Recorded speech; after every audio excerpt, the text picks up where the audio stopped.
இன்றே டவுன்லோட் செய்து உங்கள் ஃபேவரட் ஷோக்களை என்ஜாய் பண்ணுங்க. அப்படி மார்னிங் ஸ்கூலுக்கு வராத விஷயம் உங்க அம்மாவுக்கும் பாட்டிக்கும் தெரியாதா? அவங்களுக்கு தெரியாம அப்படி எங்கடா போன?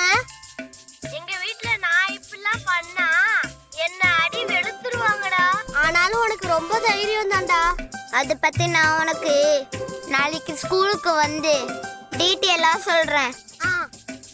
இப்ப நான் சொன்னது மட்டும் மறந்துடாத.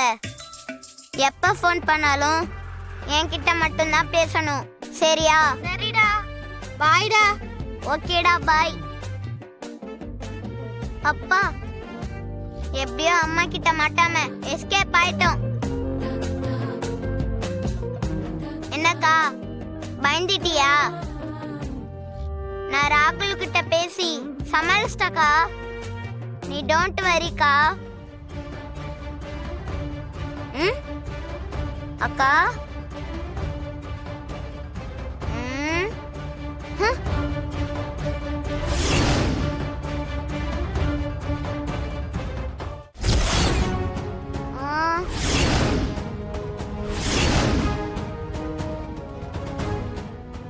போன்ல யார்கிட்ட பேசிட்டு இருந்த? என் க்ளோஸ் ஃப்ரெண்ட் ராகுல்மா. அவன் கிட்ட என்ன பேசிட்டு இருந்த? ரெண்டு பேரும் காலையில ஸ்கூலுக்கு போகாம எங்க போயிருந்தீங்க? அப்போ ஹாஃப் டே தான் கிளாஸ் அட்டெண்ட் பண்ணிருக்கீங்க. இல்லம்மா, போனம்மா. பாரதி, அம்மா கிட்ட போய் பேசுற பழக்கம் எப்பல இருந்து வந்துச்சு? யார்கிட்ட இருந்துடா கத்துக்கிறீங்க? சாரிமா, மார்னிங் ஸ்கூலுக்கு போகல. வேற எங்க போயிருந்தீங்க? ஸ்கூலுக்கு போறதுக்கு தானே ரெண்டு பேரும் கிளம்புனீங்க. எங்க போய் ஊர் சுத்திட்டு வந்தீங்க? எப்பல இருந்து இந்த பழக்கம்? ஸ்கூல கட்டடிக்கிற அளவுக்கு ரெண்டு பேரும் பெரிய மனுஷங்களா ஆயிட்டீங்களோ?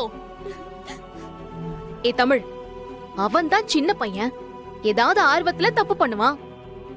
நீ பெரிய பொண்ணு தானே.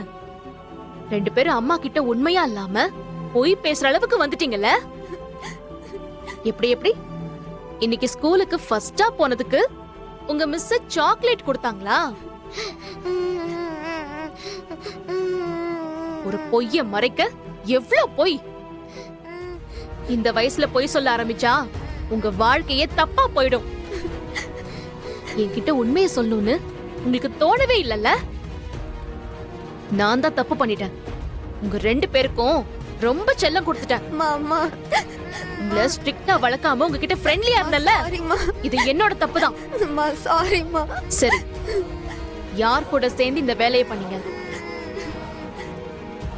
சொல்லுங்க. அம்மா, ஆதி அப்பாதான்.